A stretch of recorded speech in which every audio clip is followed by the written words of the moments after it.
Hi, LT. Thank you. We're actually looking forward to sending the heat bits very soon. Okay, let's just start. So I think others who join in later on, they'll have a chance to see the recording. So first of all, thanks for joining. You probably know me from some of the emails or some of the other materials we had. I'm Alex. I'm the founder of Heatbit. Uh, you know, I'm behind what we're developing with the rest of our team, and we thought it would be good to speak to our community, our users, and just explain where we are, where we stand, how things going, and what to expect. And we're doing it now. Please feel free to throw in any questions you have, either in the chat or in the comments under the video, and I'll try to answer them as we go along. So I'll start with some of the notes. We had some people asking the questions way before. We had quite a few questions in there. So I'll just start with a few notes to cover most of those questions. And then if there's something that's still missing, please feel free to throw the questions into the chat. I'll make sure to answer. So first question, and the most popular one is when? That's the question that you want to ask. That's the question that I ask the rest of the team all the time. And it's probably the most urgent one. So we shipped the first 50 as the beta test, and that went well. People really like the Heatbits. I think if you go to our Twitter, you'll see those devices and you'll see how they perform, what people think about them, etc. That went very well. Right now, we are as we speak. We are putting together the next batch of 150 devices, and they're going to be sent out in the next 7 to 10 days. The priority is going to be given to Australia and New Zealand, just because it is the cold season for them. So they will actually be used, right? It kind of makes more sense to send it to them. But some of them are going to be sent to the US just to get some additional testing. So that's happening literally, in the next couple of weeks. And then over the summer, we're going to be sending the remaining devices that we have on pre-order. So basically for anyone who already placed the order, or anyone thinking of placing the order, the devices are going to be delivered over the summer. We're just ramping up the production right now. You can see it in the last email that we shared. I'm basically repeating what's been said, and we are on track as what was said in the last email that I hope you all received. Now, there's been a lot of questions of why we had so many delays, and frankly, when we started this business, if I knew how hard hardware is, maybe I'd think twice, but then we'll still do it. Hardware takes a long time to develop, and then if anything goes wrong, it takes really long time to fix. So I'll give you some of the examples. Back in autumn last year, we shipped the first few devices, and then one of them actually broke down. The structure, the plastic pillars broke down, and it was a simple fix on the engineering side. We're gonna needed to add some supports and make the plastic a little thicker. But in order to implement that had to go into the 3D printing, then from 3D printing into the additional testing. Then turns out that 3D printing is not a proper test for this because of how pretty 3D printing works. It kind of layers the thing, and it's actually very easy to break that way. Then we had to actually use the silicon molds to create those plastic parts. Then build the device with those plastic parts, then ship it and see whether it actually works. And then it did. But then making all those changes takes weeks. It just takes really long time to make every of those steps, because you have the factory involved in getting all things done, and then they have their priorities, they have their schedules. You need to fit into that. It's just not that simple. So that was one. Then once we figured, we fixed all those things with the design. The next barrier that we had to face, and now I think we're doing quite well, is quality control of all the suppliers. We are using over 70 suppliers to make the Heatbit Mini, and each of the suppliers, if they screw up, then it affects the Mini. So you probably don't realize, but we had to build a testing stand for each of those 70 suppliers to make sure that whatever components that go into the Mini actually fulfill the desired qualities.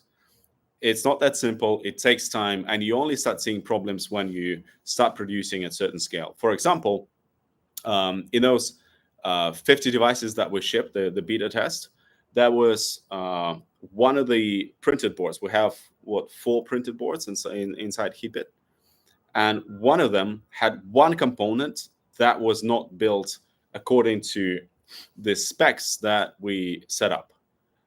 And that was quite a bit of an issue. Basically, we noticed that after the Heatbits were built up, and we had to manually take them apart and then manually remold a different component into the PCB, and it took quite a long time. So these are the kind of issues that we had to face. So I hope it's kind of understanding where the issues are coming from and where the delays are coming from. Now, I think it's very fair to ask that to ask us, why is it taking so long? Where are my devices?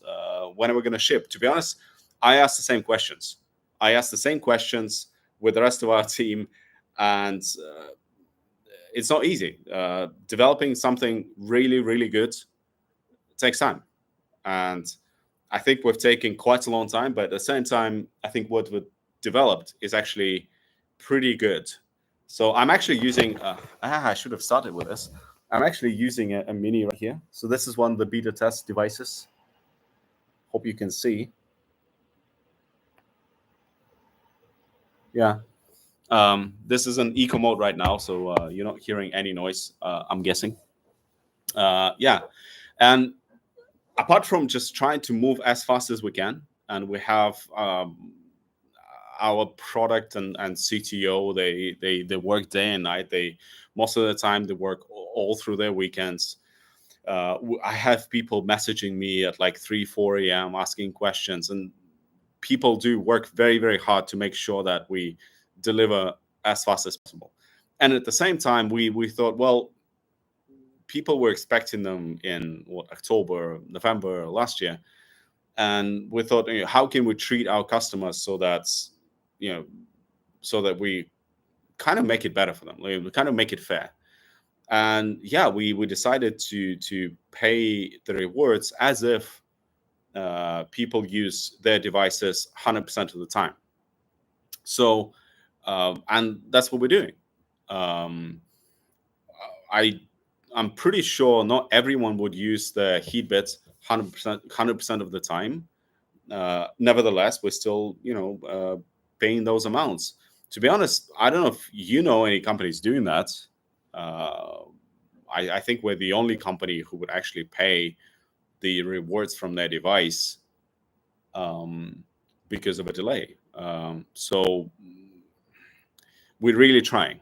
We're really, really, really trying to ship as fast as possible. And I guess you can see we're trying to be fair to our users and people who pre-ordered the devices to make sure that we kind of balance the situation. We understand that it's delayed. We understand that it sucks. Trust me, it sucks for you. It sucks for me even more because we have to pay the salaries. We have to pay you effectively the rewards.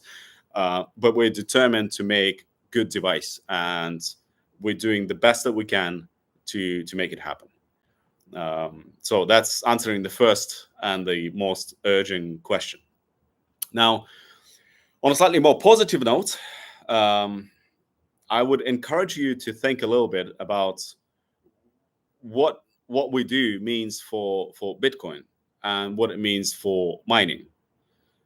You've all seen the big miners and those, we call them sweatshops, to be honest. Like, it's this huge sweatshops with thousands of miners, which are super centralized, and it just doesn't seem to be right. I'm pretty sure when Satoshi was building Bitcoin, he or she didn't really think that it's going to come to the way that the mining is right now.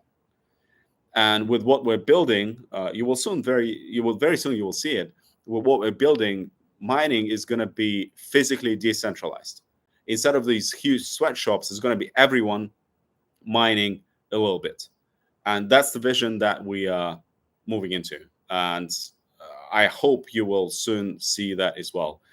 Apart from just being physically decentralized and having all the benefits that come with it, the way that people mine with our devices is going to make Bitcoin and Bitcoin mining a lot more resilient.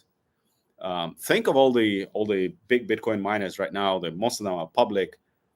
If Bitcoin price goes down, and it kind of happens very often, some of those miners, maybe a lot of those miners, could go bankrupt. We've seen what happened in 2022 with Core Scientific, and these guys, they most of them are super leveraged. Bitcoin price goes down, then their mining goes down. Then what happens to the security of the network? It becomes less secure. But with the kind of mining that we are doing with you, essentially, the Bitcoin network has a very strong foot to stand on. I think we're making Bitcoin and Bitcoin mining a lot more resilient and a lot more secure. And I believe this is going to be a huge upgrade to big mining. And this is really the future. When you start thinking about these things, even day-to-day difficulties that we all have to go through, they kind of matter a lot less. And this is something that gives us the drive to do what we do. And I hope you can see and appreciate that as well. Now, next thing I wanted to talk about a little bit is the questions around the current and future functionality that people had. So there were some questions about the mining pools, withdrawals, and filters. So on the mining pools, right now we only implemented NiceHash mining pool. So that's the only one that kind of automatically goes to NiceHash. And we are working on implementing the user's own choice of the mining pool. We don't have any interest in locking you guys into a particular mining pool. NiceHash is not paying anything extra to us. There's nothing like that going on. It just takes quite a bit of time to implement other mining pools because we need to change the app, we need to change the UI. There's some of the backend stuff that needs to be changed. How the payouts work needs to be changed. So it takes a bit of time. And we're kind of focused on delivering the devices first, and then the choice of the mining pools, where you can just pick any mining pool and mine whichever way you like, is going to come with a software update. You don't need to change the device, or frankly, you don't need to do anything for that functionality to be available. Now, on the withdrawals, right now with the withdrawals work as is. These are on-chain withdrawals that you do through the app. For those of you who've seen our app, it's quite simple. You just go into the app, put in your wallets, and then either you do the withdrawals manually, or you can set up automatic withdrawals that in certain periods of time just going to withdraw whatever you mine to your wallet, whichever wallet you use. So that one is pretty easy. And we're actually also implementing fiat withdrawals for any one of you who would prefer to receive US dollars rather than sats or Bitcoin. You'll be able to do that in the near future as well. Then there were some questions about filters and their replacements. Well, filters right now, there's one type of filters. These are HEPA 12 filters. They're pretty good filters. They catch as far as I remember, it's 99.97% of all the particles over 3 micrometers. Basically, they catch a lot of stuff.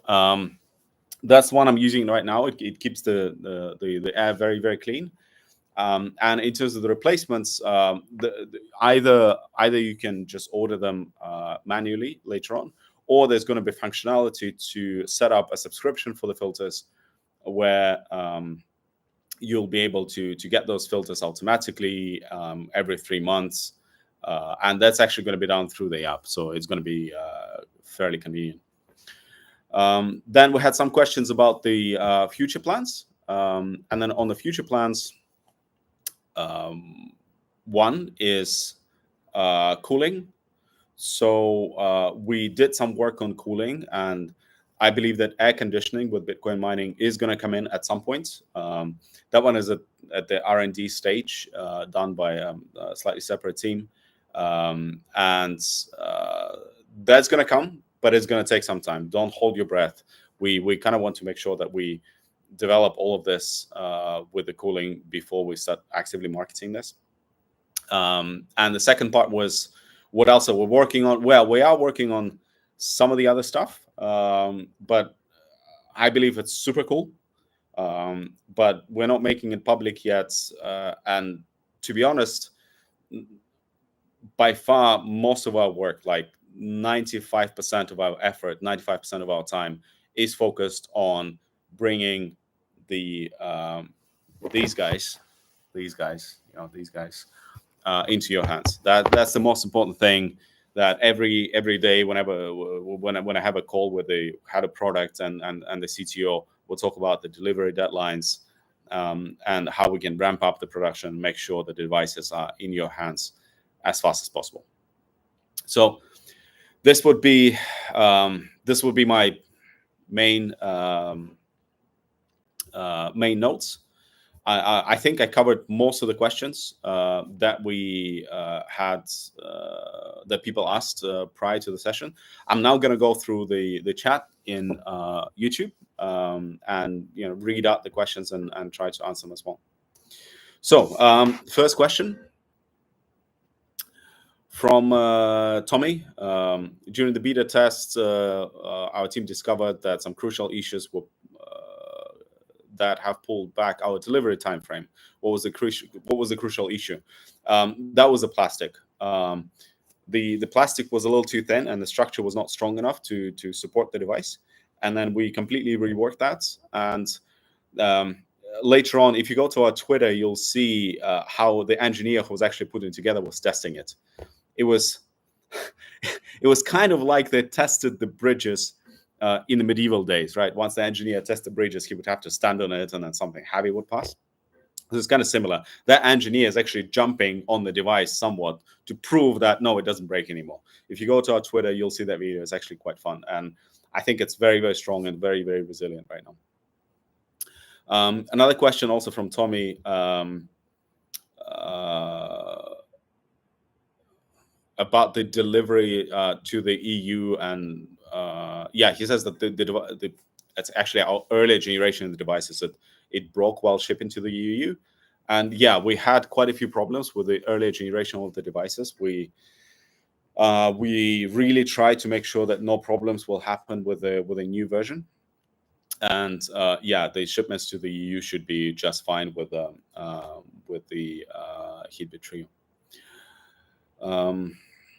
Start shipping, we covered those. Okay, AI training features of Heatbit.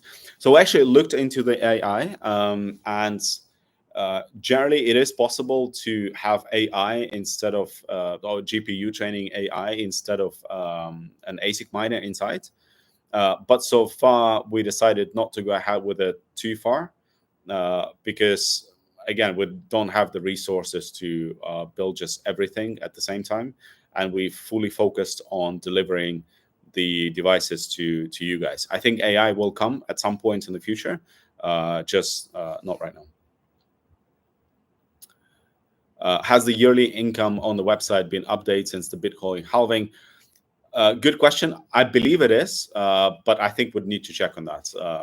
We'll, if not, then we'll make sure to update it in the near future. When are we shipping to Canada? When we're shipping to Canada at the same time as we're going to ship to everyone else, and that's going to be if you're on pre-order right now, we're going to ship to Canada at the same time as we're going to ship to the US and all the other countries. That's going to be over summer. Over summer, which means mostly in August, September, everyone is going to receive all of the devices if you already ordered them, or if you order them throughout the summer. Can we see updates on our Heatbit order? Yeah, I believe I did some updates, and then make sure that you're subscribed to our email updates so that you can be updated. Oh, I just got a message from our team. Yeah, since the halving, we actually update the numbers on the website as well.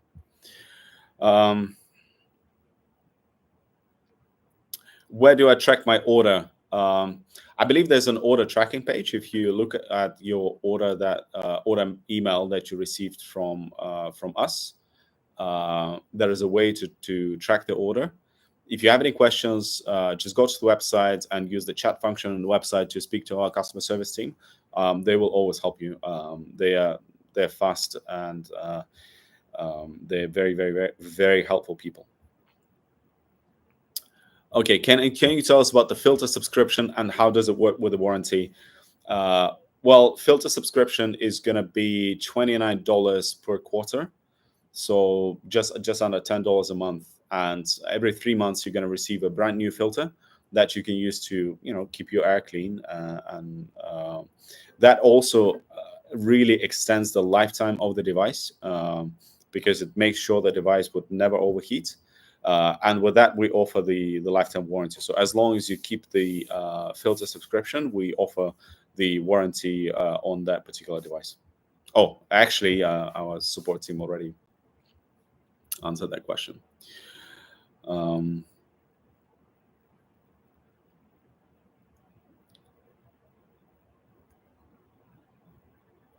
Okay, there's a question about why we stopped giving the rewards after April, from CRT Mori. And the official reason is because it's already been end of April and it goes into May, when people don't really use their heaters that much. And that is the actual reason. I think people often think of Heatbits as miners, and I don't think it's right. I think Heatbits are heaters which also mine. And we don't really encourage people. Of course, you're going to do with your devices whatever you want to do with your devices, but we don't really encourage people to use them as heaters during summer. It's just kind of wasteful. And the reason for us to stop the rewards from end of April is just people don't really use heaters from the end of April.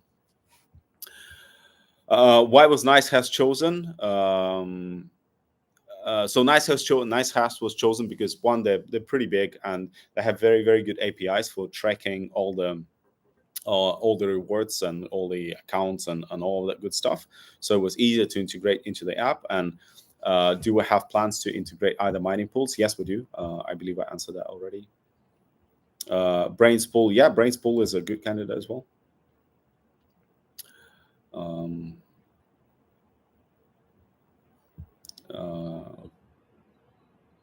How's it going with the investment opportunity? It's going well. I wouldn't go into the details right now, but you're interested in investing into the company, make sure that you just leave your information in the investment form. There's one at the top of the website, and then whenever it's available, we'll make sure to reach out.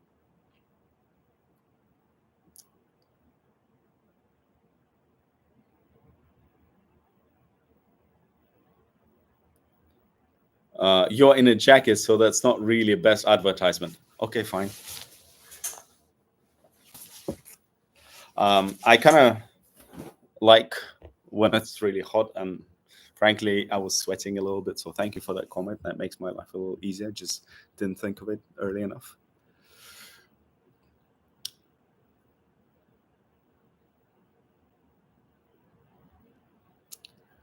Okay. Any other questions that would be important to answer right now?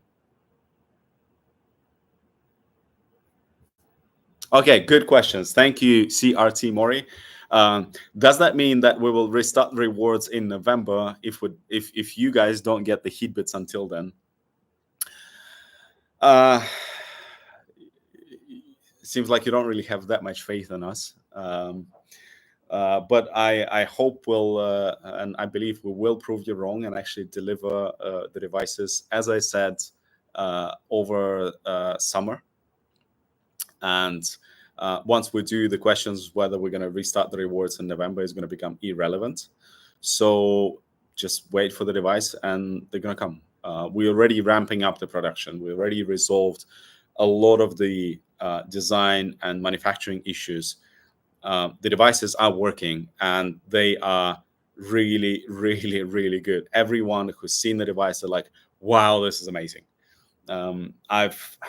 I recently went into a store and I saw some Dysons, and my God, I'm not impressed with the Dyson. Like they use some, I don't know how they're able to charge $800.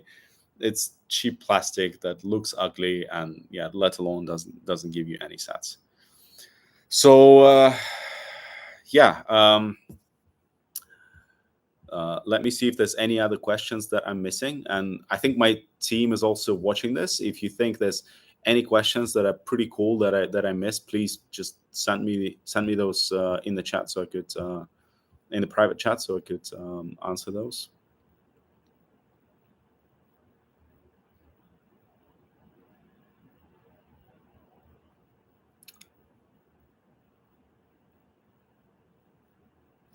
Okay, there's a question about nice hash. Would folks still running Heatbit get mining rewards if nice hash goes a long time without finding a block? As far as I remember, I may be wrong, but as far as I remember, nice hash takes that risk. So they pay for the amount of work that's been done, irrespective of the luck of finding a block. So I'll check that, but I believe that's how it's done. What kind of maintenance is needed for the device? Well, the only maintenance that's needed for the device is replacement of the filters. You don't need any special skills. It's like replacing a filter for any other air purifier. You can what you're going to do is there's this button at the bottom that you're going to pull down, take the filters out, and then put the new filters in, pull the plastic part up. That's it. That's the only maintenance that you do. In fact, this is how a lot of things work with when you're developing something new. There was a problem with kind of maintenance and the dust. And if you're familiar with miners and mining in the industrial setting, those kind of need maintenance, right? Because the dust builds up. And we thought, well, in the residential environment, in places where we live, the dust and pet hair and whatnot is going to build up even more. And it's a problem because inside you have the very fine electronics, you have the heat sinks, and you want to make sure it doesn't get clogged with all the dust. And we can't, have you guys taking the device apart for the maintenance. So we're like, well, let's add the filter. And then we realized that then it can actually be an air purifier. And yeah, so that's why we actually have the air purification as a proper function at the end. Yeah, I hope you'll like it when you receive these. Okay, Keith is asking a question. I want a stove and a fridge and a hot water tank that also mines BTC.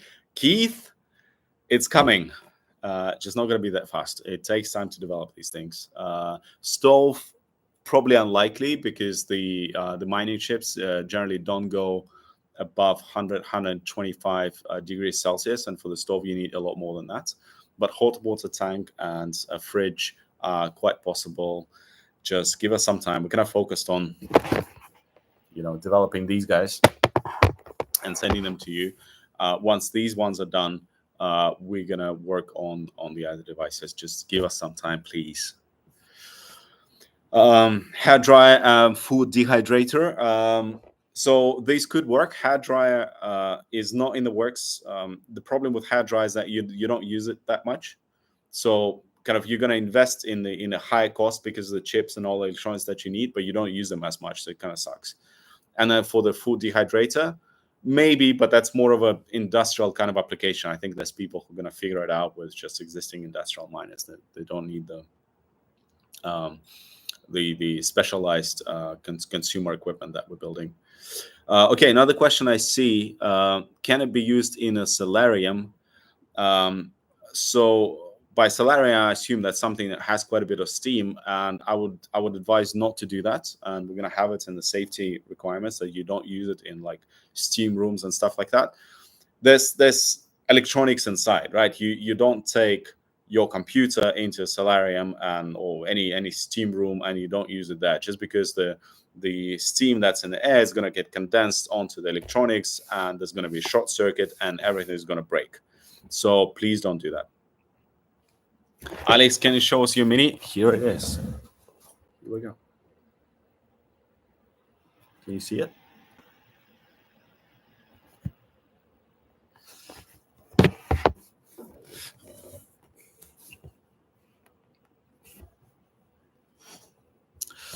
Okay, look, I think so far we've answered all of the questions. If you have more, please feel free to either ask our support or ask our Twitter. We do try to respond very, very quickly. Yeah, I think we don't really miss any of the questions. If we have a lot of the questions building up again, we'll do another AMA. I really want to thank you for all your supports and all your questions and participation in this call again today.